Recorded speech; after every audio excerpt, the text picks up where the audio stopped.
Hey guys, welcome back to my channel. This is Kemi, and I'm here to talk about Beyond the Gates Season 2, Episode 110. Now, before we begin, make sure you guys are liking, subscribing, and turning on your post notifications so you'll know whenever I post. All right, so we start the episode off with Leslie and Ted sitting vigil at Eva's bedside. Leslie is sad that they aren't a match, and Ted is telling her to keep hope alive. You know, they're gonna find a match. Stay positive. You got to be positive for Eva. She says, "Right, you know, I raised her, and that's what we're gonna do." We see Izaiah. He approaches Kat at in the stairwell. She doesn't really want to talk. He asks her how she's doing. She tells him fine, but Eva's the one that everyone should be worried about, and they need to leave her out of it. He tells her now isn't the time to stand by and watch. If she could save when she could be saving Eva's life, and she tells him they don't know that. He says, well, the only way to find out, and she stops him. She tells him no. And why is everyone putting this on her? Martin and Smitty got tested. They're willing to donate. He says he's grateful for that, and he hopes one of them turns out to be a match, but they can't waste time. If Martin and Smitty can't donate, um,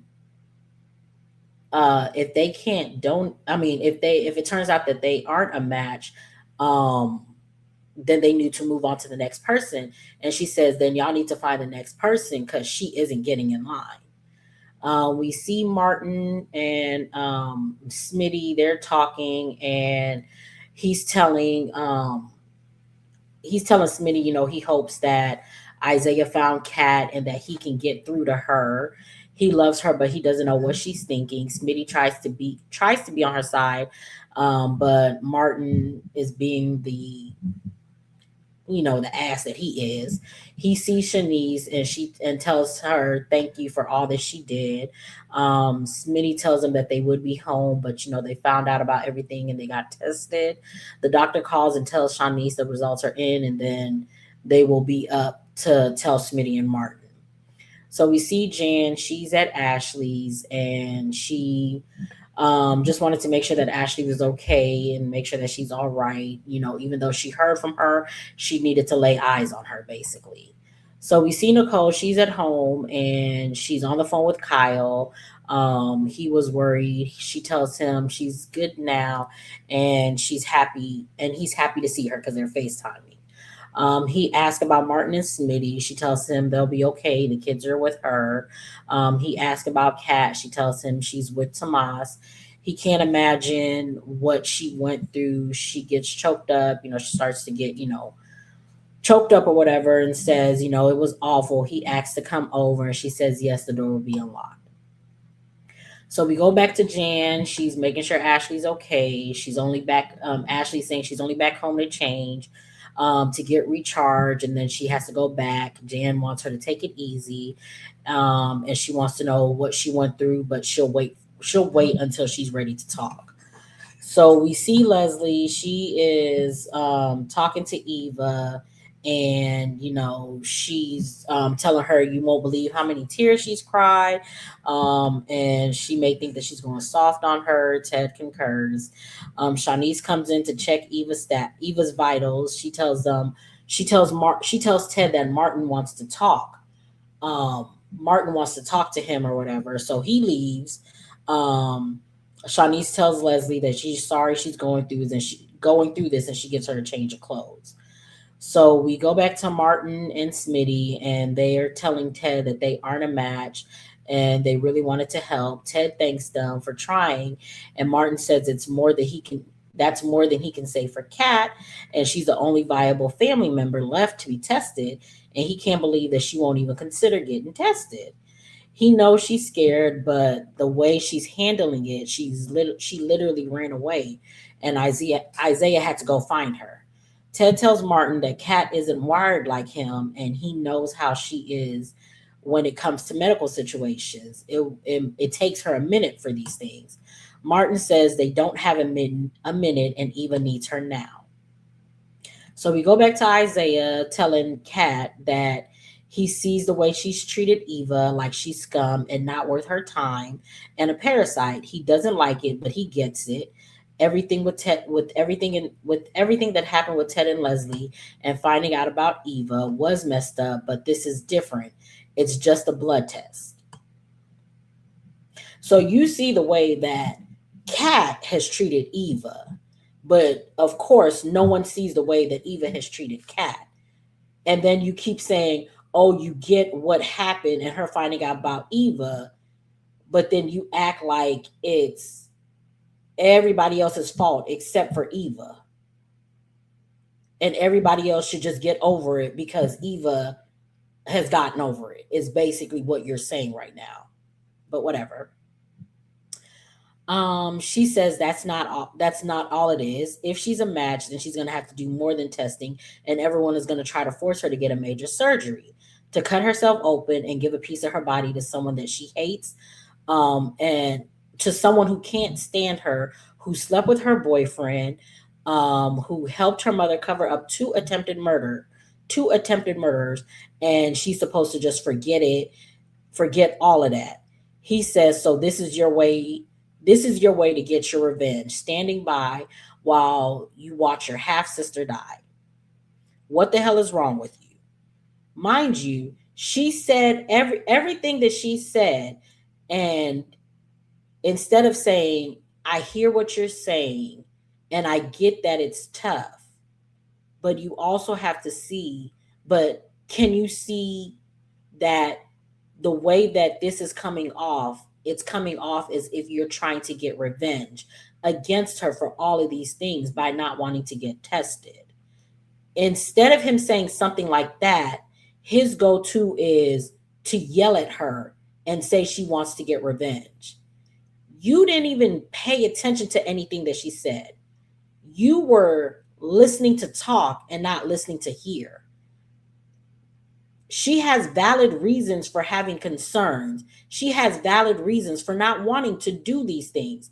Give her a minute to think about it, but you don't want to give her a minute because you're not worried about what could happen to Kat if she were to go under the knife. You're only worried about what's going to happen to Eva if Kat doesn't go under the knife. Why would she want to do anything for you when you have been dismissing her since you've come back to town, even though you knew her before you knew Eva? And the way that you're talking to her, why do you think that anybody would want to help you when you're talking to them like that? Is this how you would talk to any of your students, Isaiah? If they don't want to do something that you don't like, this is how you're going to talk to them? Okay. So we go to Kyle. He's now at Nicole's. They hug. He talks about what it looks like outside. They talk about all of the things that happened in the family. She doesn't know what she would have done if things were worse. So he comforts her. So we go back to Kat and Isaiah. She tells him it's not about revenge. No matter what she thinks about Eva, she wouldn't want this. She wouldn't wish this on her. He says no. He says, "So you don't have a shred of human decency, no compassion." When she literally just told you that she would not wish this on Eva, no matter how she feels about her. And your next retort is that she doesn't have a shred of human decency and no compassion, when she's literally giving compassion to the woman who slept with her boyfriend. And I don't care if she took said boyfriend back. At the end of the day, Eva knew who Kat was to her when she came to town. And instead of moving differently with Kat, the person that she keeps claiming she wants to have a sisterly relationship with, she instead decided to undermine her, gaslight her, go after her boyfriend, and make it look like she is the villain in Eva's story when Eva is the villain in Kat's story. Yeah, y'all can miss me with all of this. Anyways, So he tells her Eva is dying, and she tells him she knows how bad it is. From the moment the lights went out in the ballroom, she has been running through a hellscape, trapped in the dark with watching Eva pass out, wondering if either of them would make it out alive. Eva's blood is literally on her hands. She was terrified. She still feels like her heart is beating out of her chest. So forgive her for hoping there is another option instead of offering herself up on a platter. He tells her if Eva dies and she refused to even consider saving her life, you miss moral high ground. How will you live with yourself? And then he walks off as Cat cries. And this is why I detest Isaiah, because everything that she just literally told you, it hasn't even been a day since the tornado has happened. We are still in the immediate aftermath of the tornado. And instead of, while you're complaining about Cat not having any compassion or human decency, you aren't giving her any compassion or human decency by ignoring everything that she is telling you and making it seem like she is being petty by not wanting to get tested.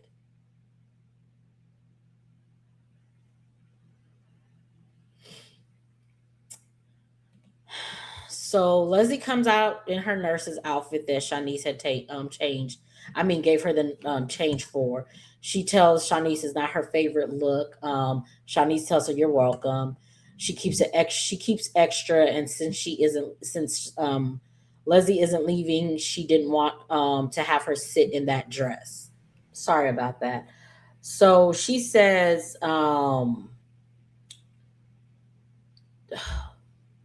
Shanice keeps extra since Leslie isn't leaving anytime soon. She thought she would give her something to wear because she didn't want, she probably Nicole. I mean, Leslie probably didn't want to be sitting in that dress all night.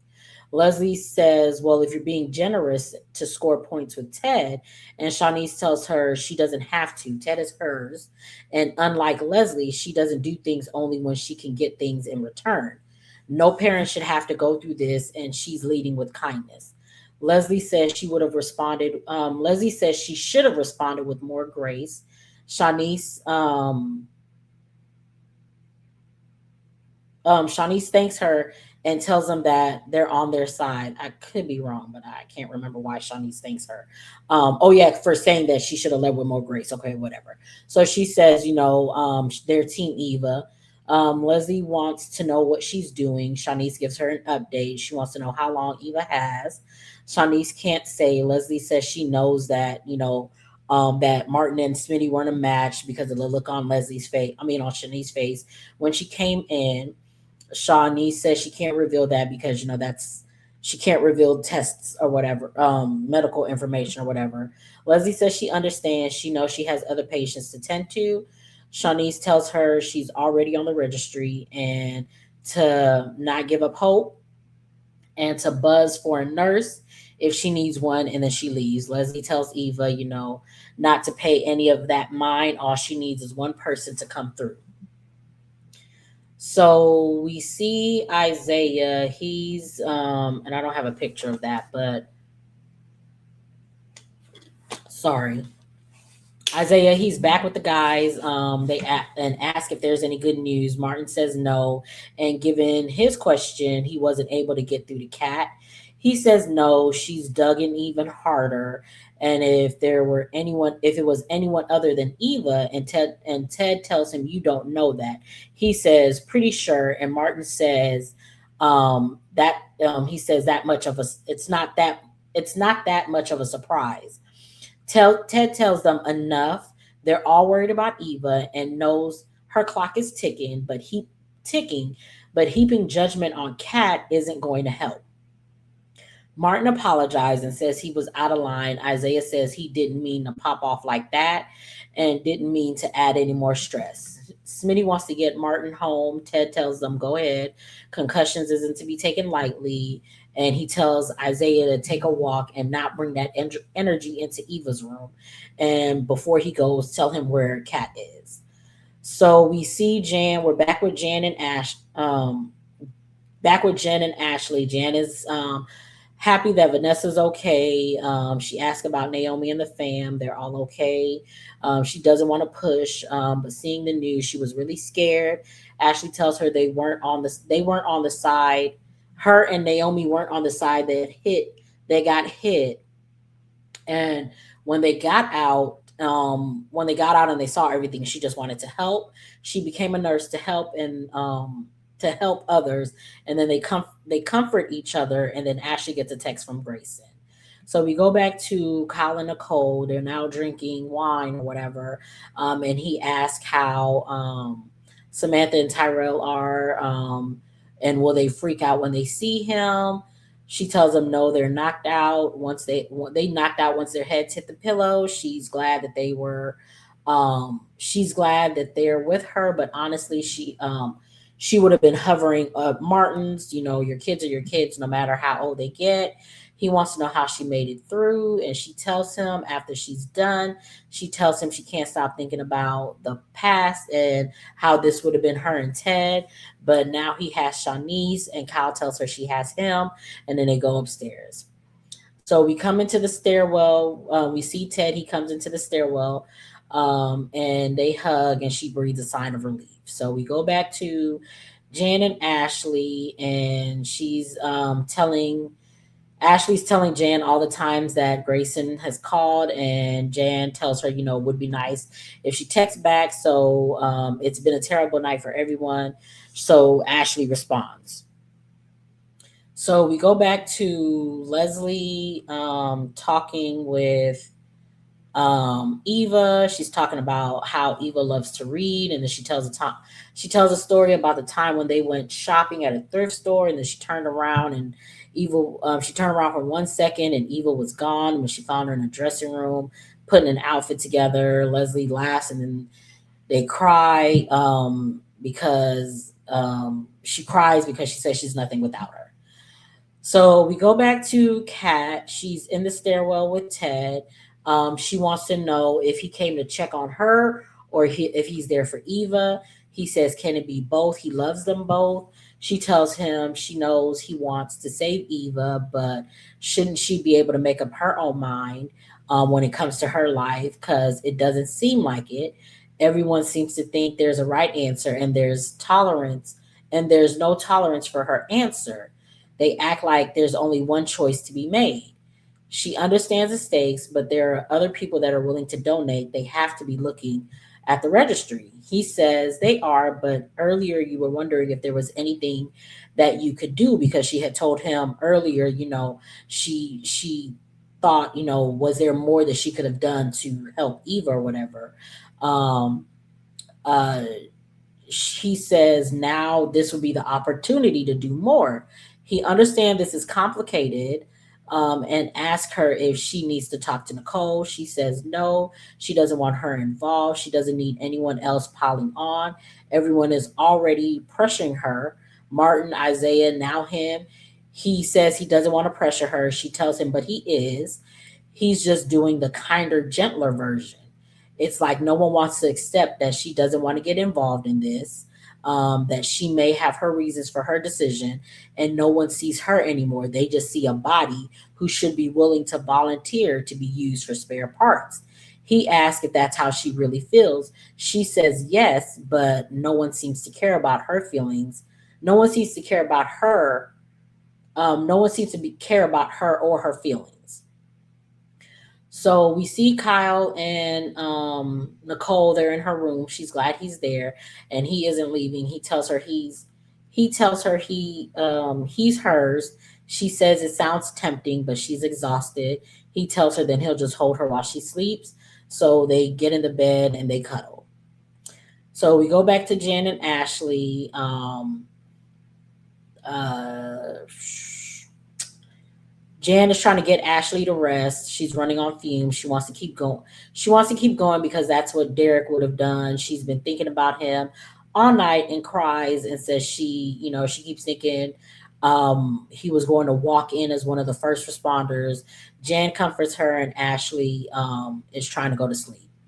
So we go back. We see Leslie telling Eva she's the best part of her. She's seen the worst of her and she still loves her. Leslie apologizes for all the time that she was mean and staying with Alan since he didn't care about her. She deserved better. She should have told her about Ted. He's a good man who would have loved her. And there's a lot to make up for her. She tells her um, why she didn't tell him the truth about Ted, and she will make it right for her. Child, I got okay, whatever. So we go back to Ted. He repeats what Kat said about being spare parts. He tells her she is his heart beaten out. He carries outside of his body. She is his soul, the living miracle he and Nicole thought for so long they couldn't have. A toddler who started walking early to catch up to her big brother, her wanting to swim, riding a bike, and being good at Monopoly. She says it wasn't luck, it was skill. She wishes things were still simple. It was much easier back then. He tells her cuz they protected her and made all the hard decisions to guide her as best they could. Now she has to make the hard choices. She wants to know if she says no to get tested for Eva, will he be able to forgive her? We go back to Kyle and Nicole, and he Kyle is asking Nicole if she feels safe, and he isn't going anywhere. She thanks him, and then she falls asleep. Leslie is hoping that Eva will open her eyes after she just laid it all bare.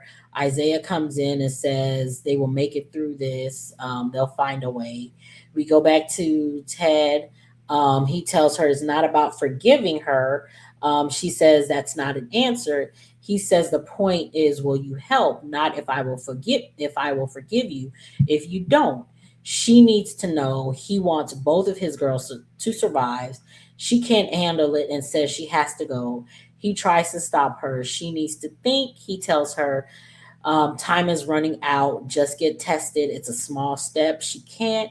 He asks her why not. She says she doesn't want to be a match and goes to walk away. He tells her not to walk away from him and ask him to do it for him, not for Eva, but for him. She cries and then she walks away.